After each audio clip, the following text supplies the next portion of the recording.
India, a country swathed in mystery.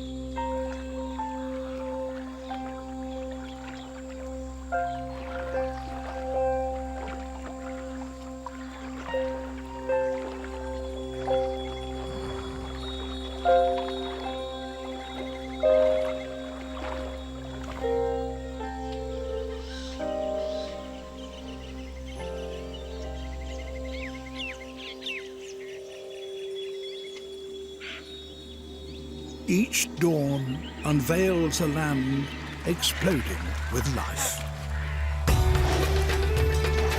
Populated by giants and predators.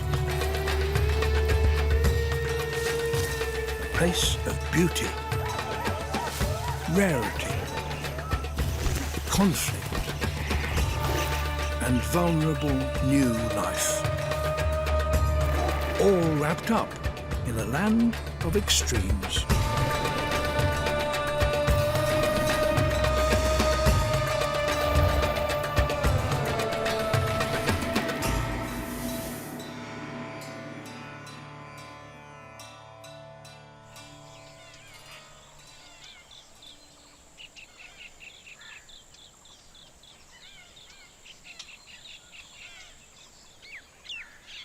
January. It's still cool, but summer temperatures will eventually exceed 100 degrees. For now, an early morning mist cloaks a primordial world of forests, hills, rivers, and pools.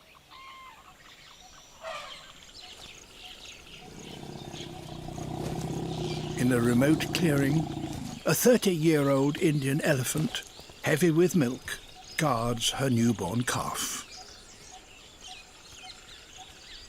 Only hours old, she was born under the cover of darkness.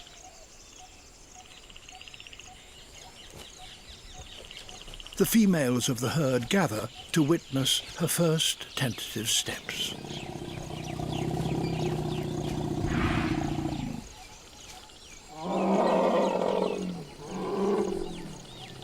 They will stop at nothing to protect her.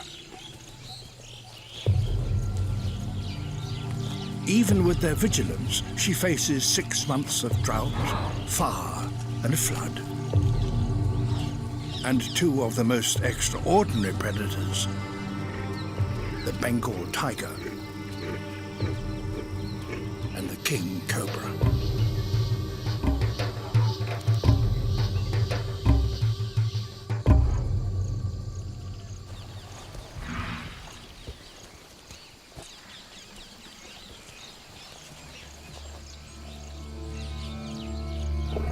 She's been born into an ancient land where civilizations lie one on another back into the mists of prehistory.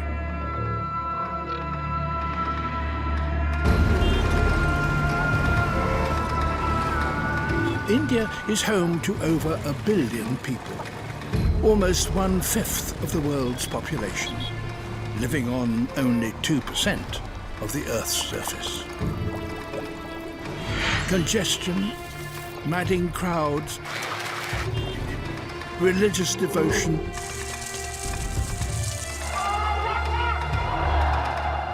all on an epic scale. But India still has a wild side. Secreted away in the state of Assam, 100 miles south of the Himalayas, live the last herds of giant grazers.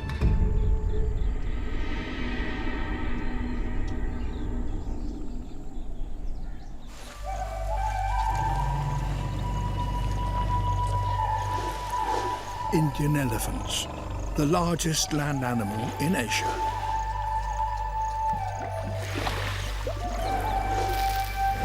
The endangered one-horned rhinoceros, a survivor of 37 million years of evolution. The Indian wild buffalo, a volatile temper makes it one of the most dangerous animals anywhere. Their story begins 21,000 feet up in the Himalayas. This is the source of one of Asia's great rivers, the Brahmaputra.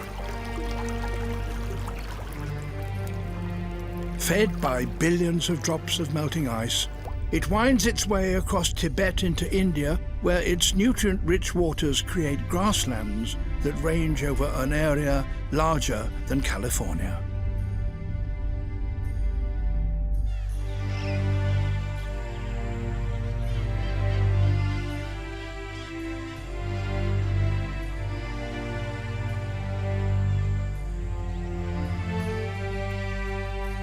These are India's wild plains,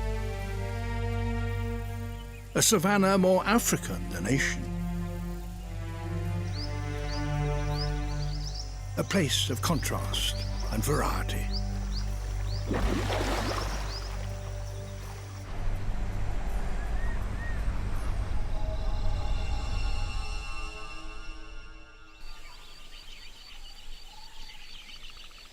The early morning sun warms a family of smooth-coated otters.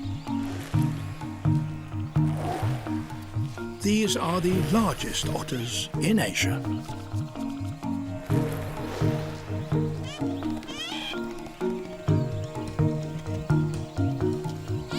This group is made up of a breeding pair and their young from last year.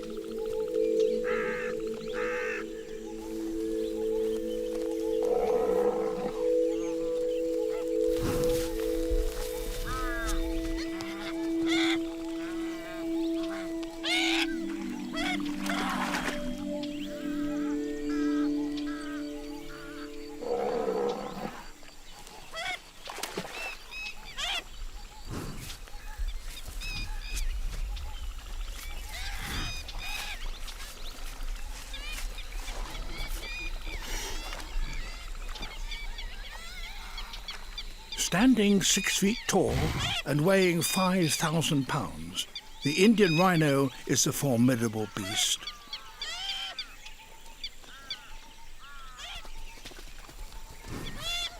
These plains are the only place in the world where rhino and otter exist together.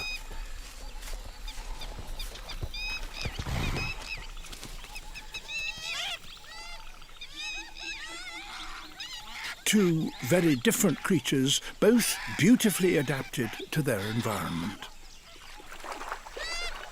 Leaving the rhinos behind, our otter family swim into a beel, where they begin to hunt.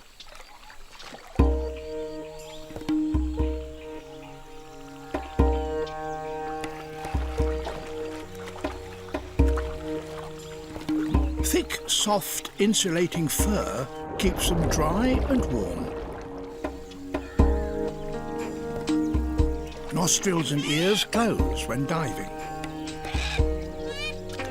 Powerful tails propel these perfectly evolved hunters. Special muscles make the lenses in their eyes more spherical, improving their underwater vision. Herding fish into the shallows, the group pick them off.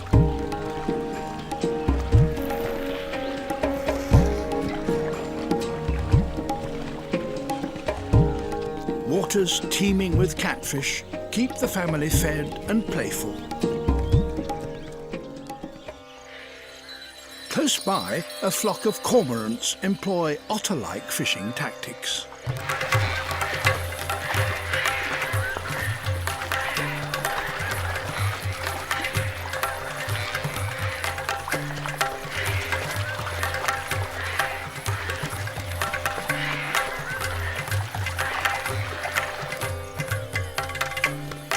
Surprisingly for aquatic birds, cormorant feathers are not waterproof and need regular drying. They don't have external nostrils, so must breathe through their open mouths. After such energetic feeding, they cool off by flapping their throats.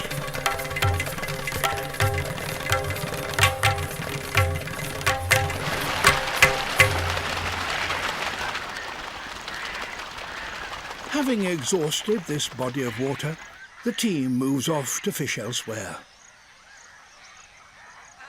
There are countless beels, small lakes, dotted across the plains, each surrounded by dense tropical forest.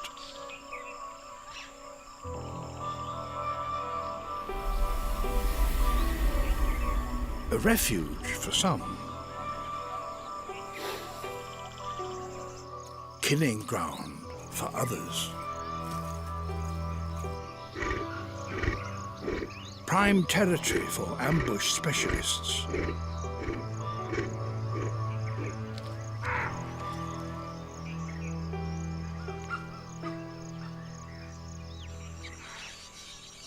And home to the world's largest venomous snake.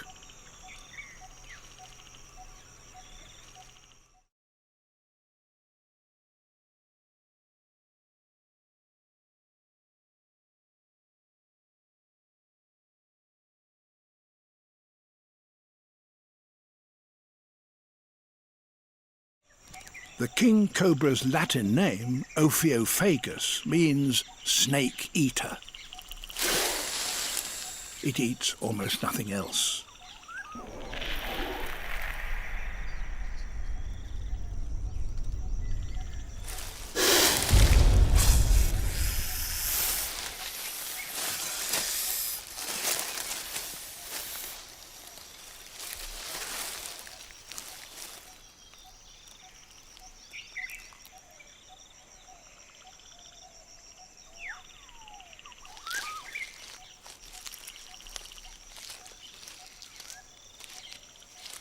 Consuming them head first in one long, slow, methodical mouthful.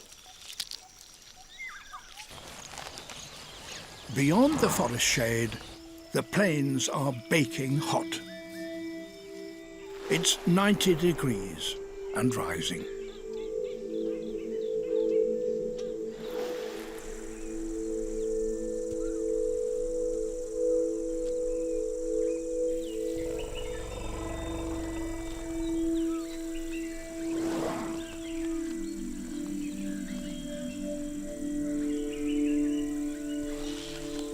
Indian elephants can eat 300 pounds of vegetation every day.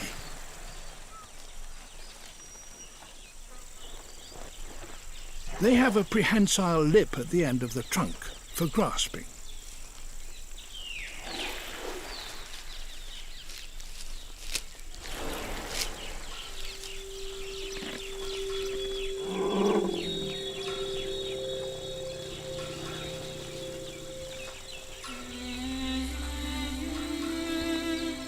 The herd keeps moving, and our month-old calf must keep up.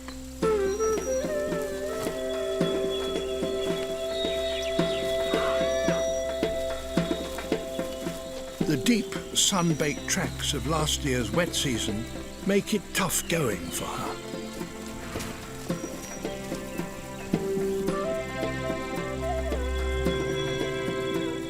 They can drink 25 gallons of water every day just to survive.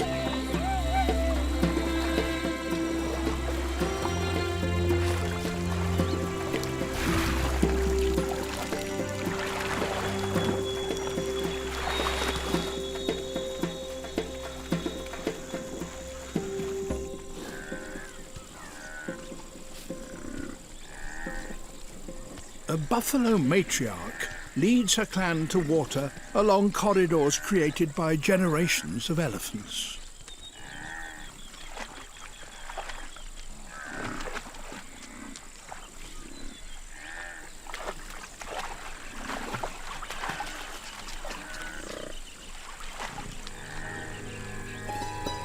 On the outskirts of the herd lurks a colossal male.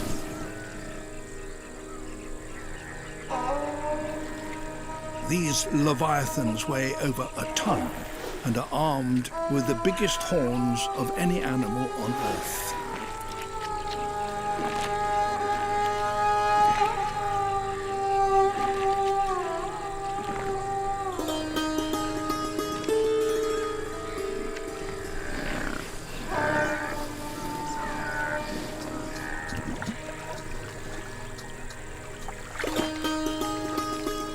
Grazers are rarely alone at waterholes.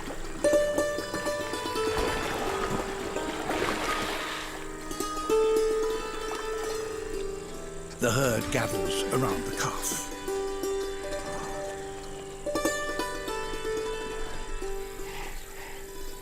This rhino sniffs the air. Danger. The large male tiger alarms even the mightiest of beasts.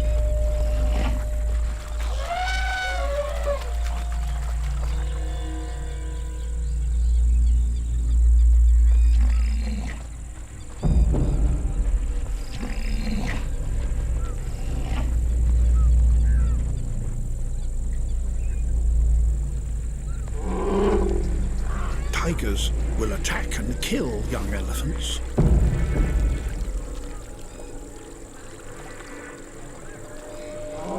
But with this mobile fortress, the calf is safe for now.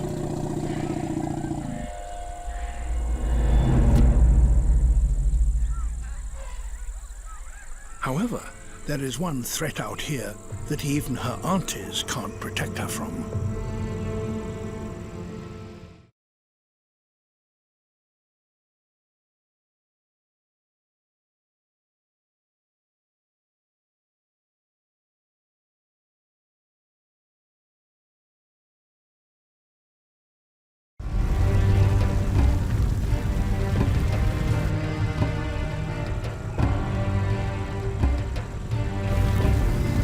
Dry, hot wind fuels a fire. It spreads rapidly through the tall elephant grass.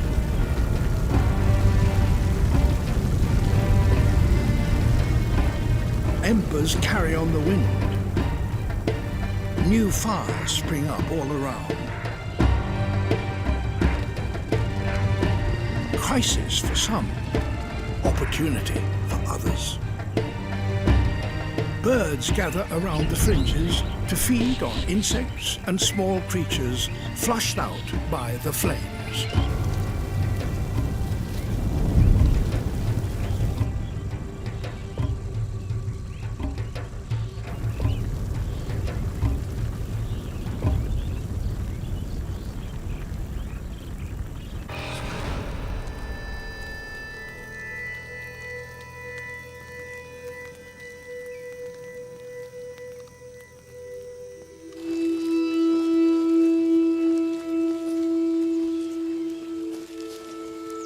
Our calf has escaped, but the struggles for survival never end.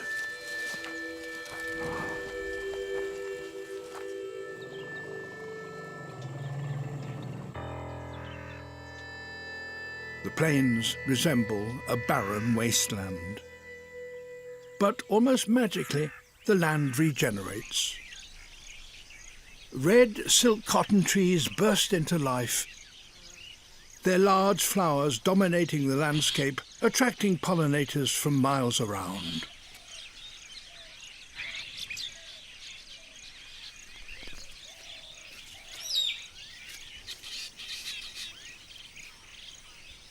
A clearly successful strategy, bringing salvation to smaller species while keeping their prizes beyond the reach of the larger grazers.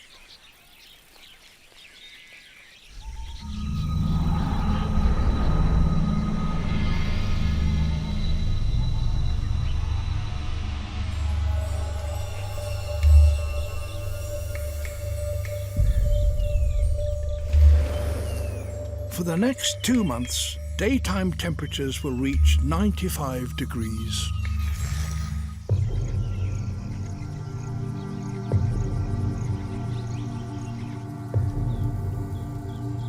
The Brahmaputra River is now perilously low.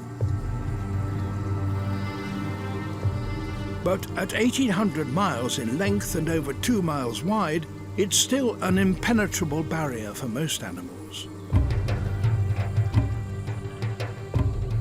Many species on one bank have never been seen or heard on the other.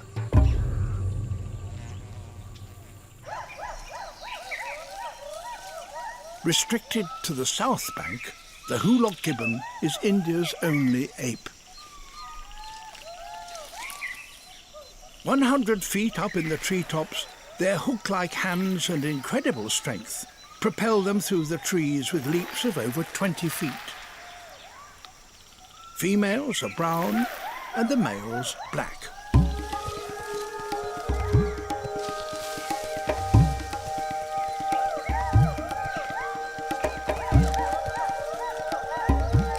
With only 5,000 left alive, this exhilarating sight is now rarely seen.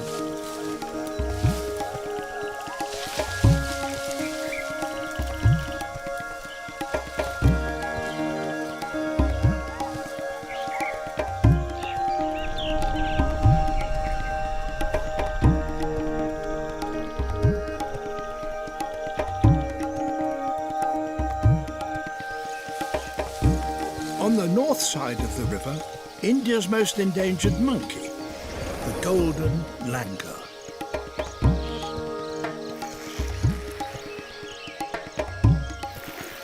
They're also confined to a life in the trees, but their movement could hardly be more different to that of the gibbons, using all 4 legs and their long tail for balance.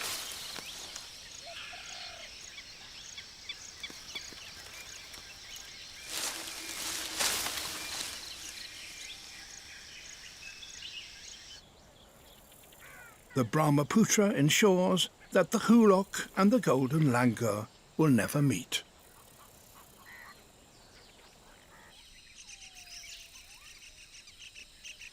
On the forest floor, an untidy pile of sticks is home to one of India's rarest mammals. The world's smallest pig, until recently thought extinct.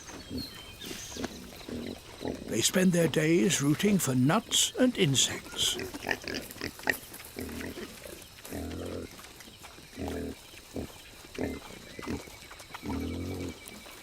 Newborn piglets weigh less than half a pound, about the size of an apple. They're perfect prey for many of the plains' many predators.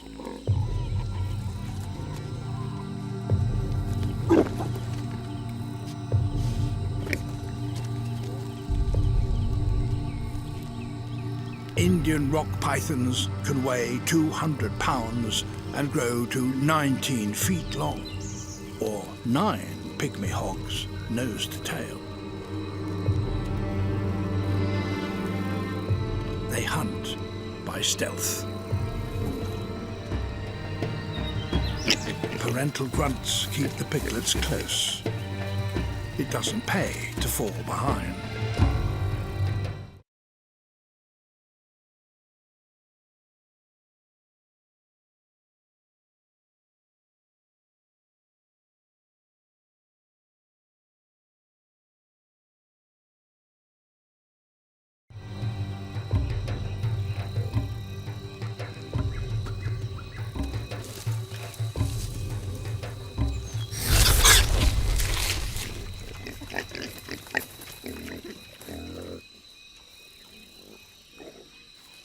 Pythons seize the head and kill by constriction. The lower jaw works its way over the body, swallowing the prey whole.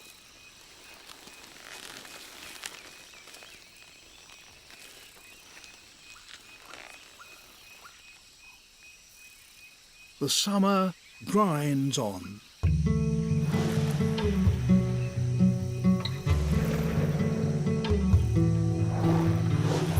The silk cotton's flowers that once fed the climbers and perchers now die and fall to earth.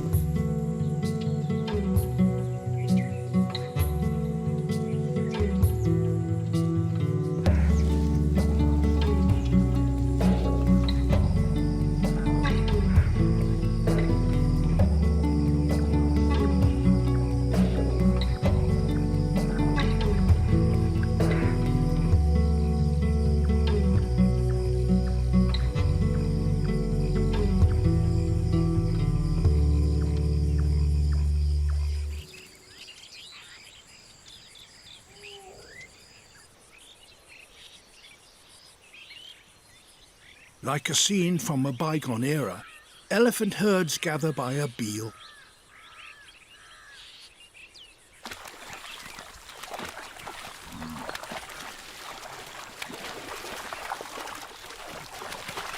But they're not here just to drink. A bull is in must and has detected the scent of a receptive female.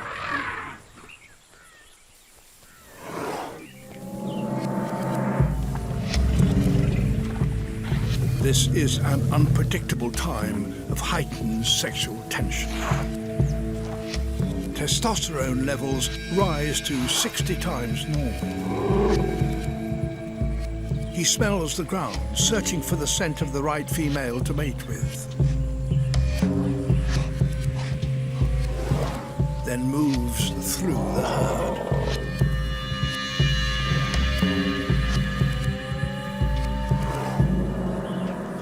It's now that placid elephants can turn violent and even kill. The calves need to be alert.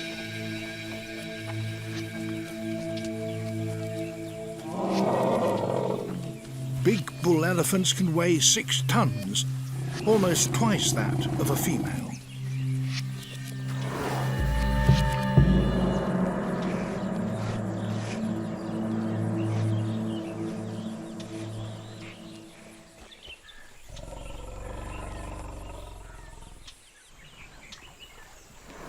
Eventually, the herd moves to the safety of a beal.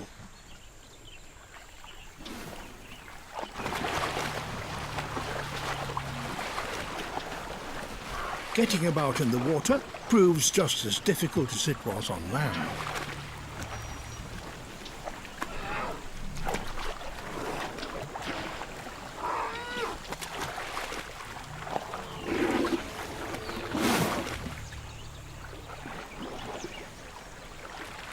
Our young calf quickly gets herself into trouble.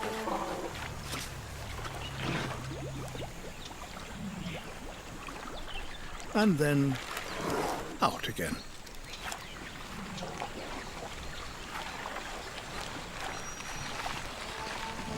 Even young elephants can swim, using their trunks as snorkels.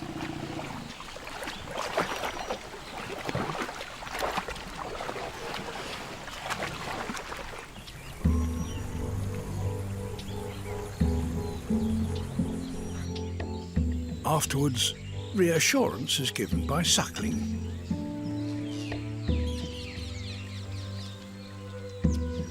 Another exhausted newborn is tenderly helped to its feet.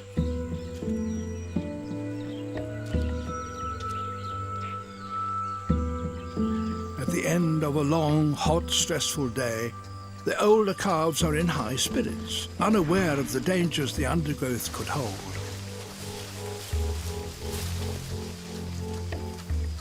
Not so the females, who are taking no chances. Even a harmless family of wild pigs are driven off.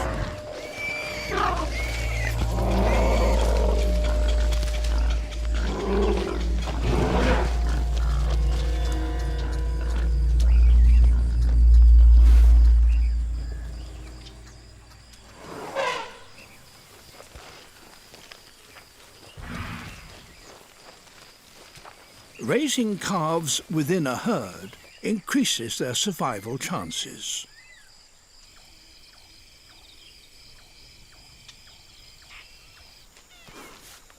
Unlike elephants, rhinos don't have an extended family and rear their young alone.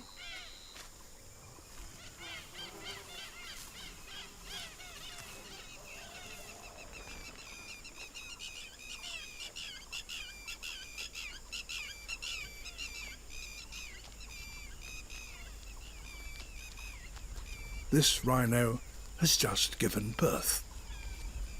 They are alone, and the calf is vulnerable.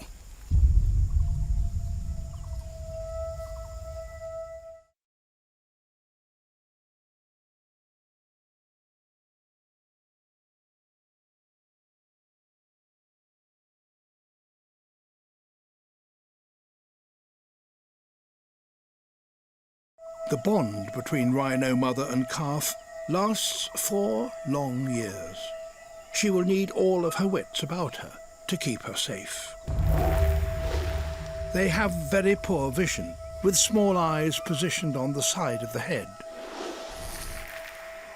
As well as their incredible sense of smell, they have acute hearing. They scan the airwaves for danger.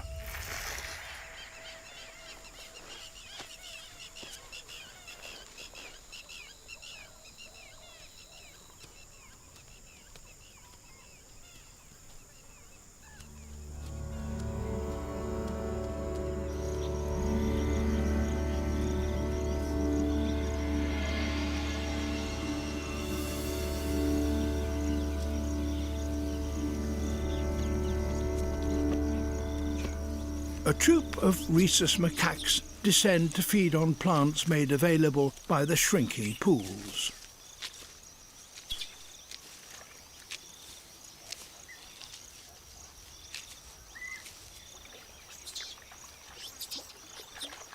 The young are not aware of dangers posed by being on the ground.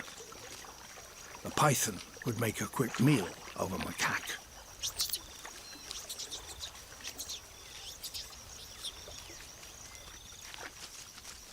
They quickly return to the canopy.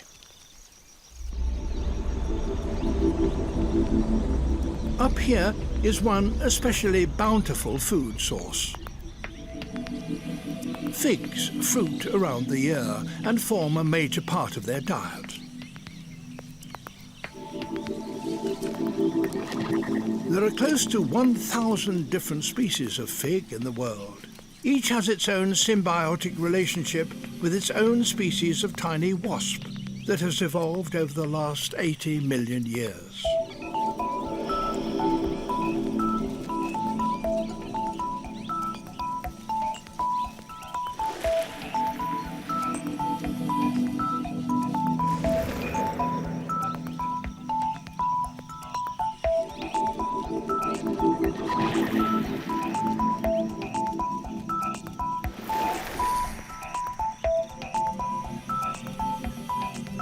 The female wasps enter the fig and lay their eggs through a long ovipositor. As they move, they brush against the flowers, pollinating the fruit. After laying their eggs, they die, and the fig absorbs the female, its task complete. In some forests, up to 70% of the animals rely on figs.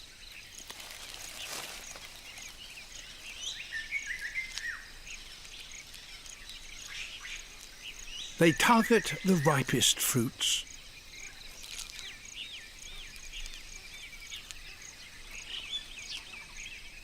Then hornbills disperse seeds across 15 square miles of plains.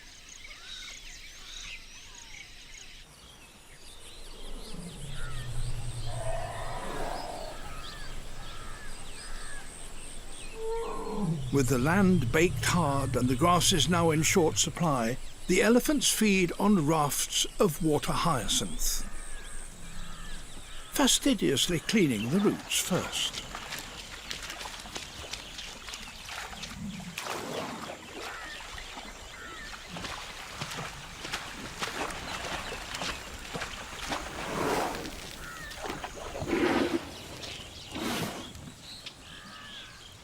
For our calf, it's another survival lesson.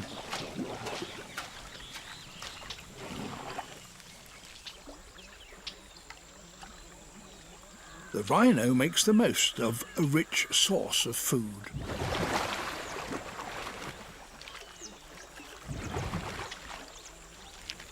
They produce prodigious piles of dung, which they deposit in latrines to mark their territories.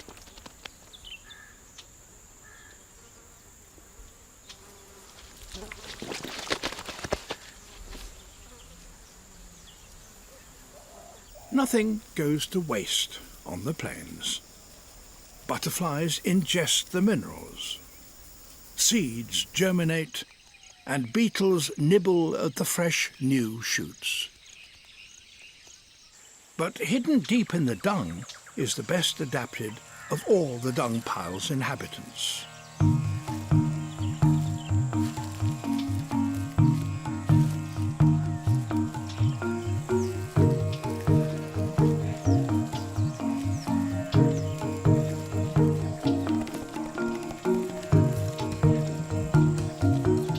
Dung beetles create hundreds of dung balls, which they bury to feed on later.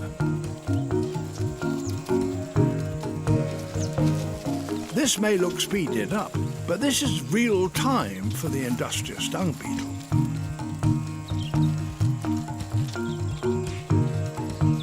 The dung balls act as grow bags, and any seeds not eaten by the beetles will germinate into new plants.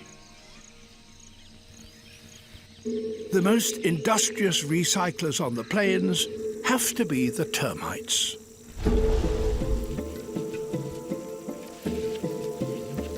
There are maybe 100,000 living in this one colony.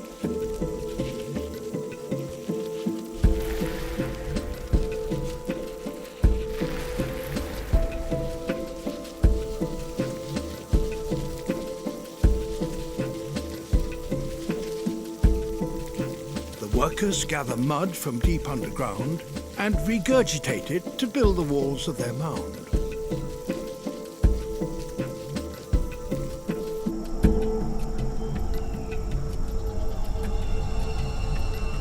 They clear the plains of dead wood, turn it back into nutrients which are absorbed back into the soil.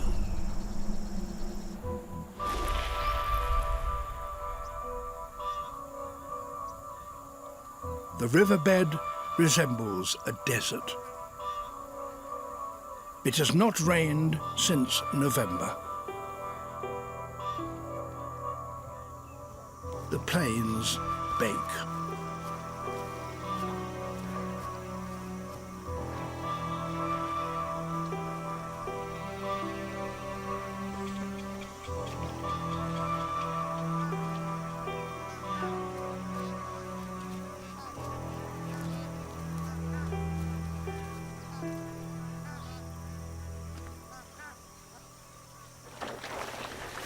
The rhino find comfort wallowing in thick mud. Their armour-plated hide is in fact quite sensitive and in certain places soft. The mud provides relief from biting insects, keeps their skin in good condition, and protects them from the sun's punishing rays.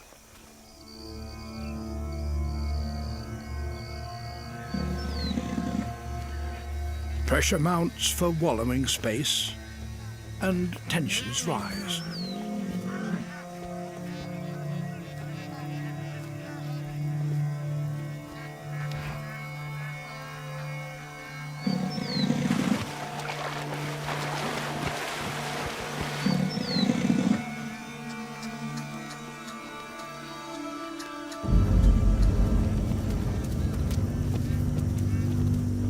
Despite the heat of the day, sub-adult rhinos quarrel, biting rather than using their horns.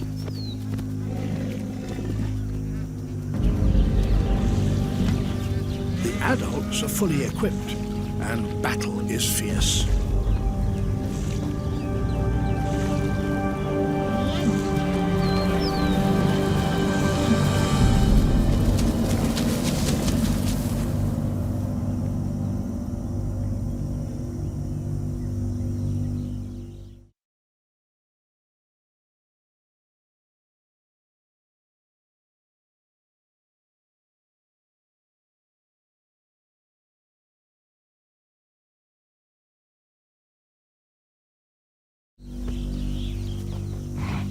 Wounded and half-blind, the defeated rhino heads off to recover.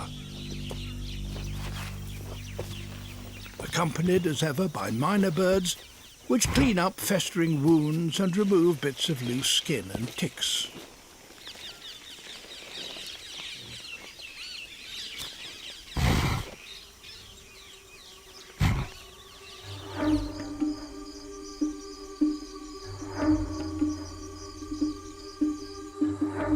For some, the stresses of life on the plains is too much. The scavengers clean up.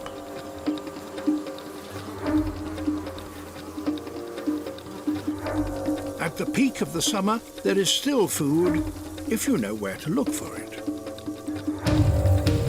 An army of black ants invade the nests of a much larger ant species. They kill and steal all they can carry, including their rivals' larvae.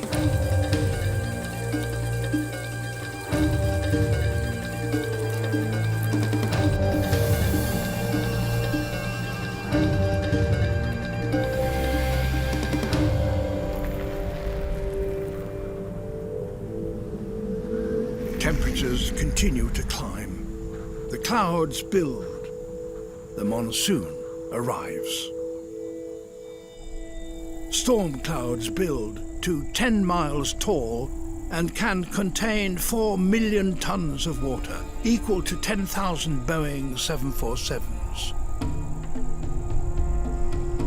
And it's all about to fall on the parched plains.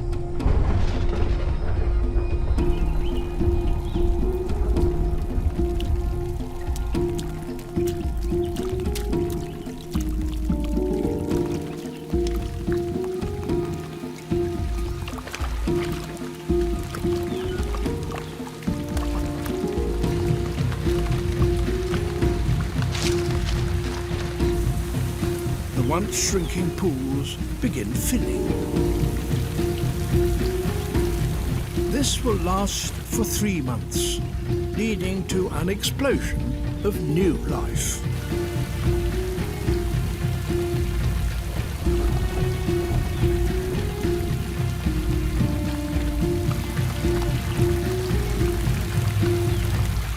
Fish return, restocking the beels.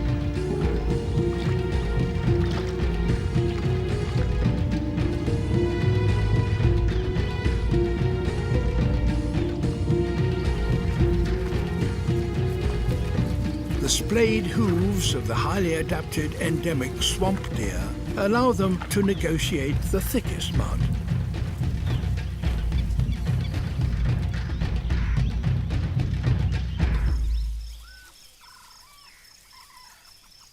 But although this water brings relief in the short term, the land requires food to continue its existence.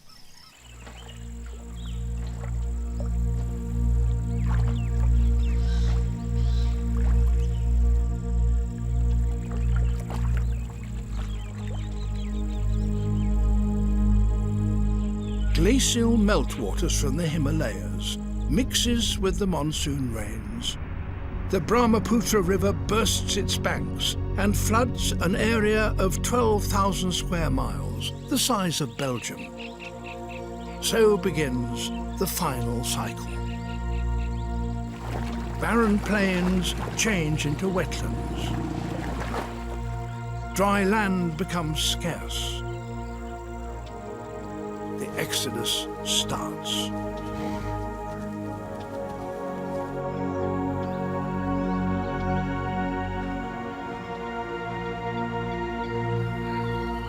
Marooned concentrations of prey species makes life easier for predators.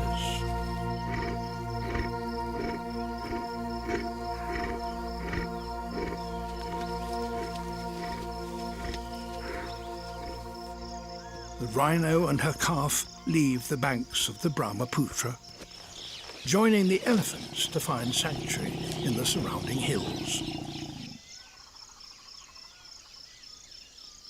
Our young elephant calf has survived the ravages of her first long, hot, dry season, only to be forced away by the river that now covers the land.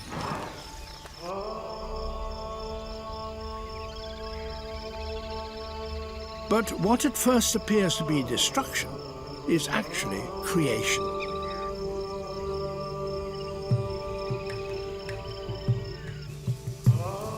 Without this flood cycle, such productive plains could not exist. The nutrients brought down from the mountains spread across the land, bringing fertility and fecundity to the plains. As soon as the waters recede, the grazers will return to an abundance of new growth.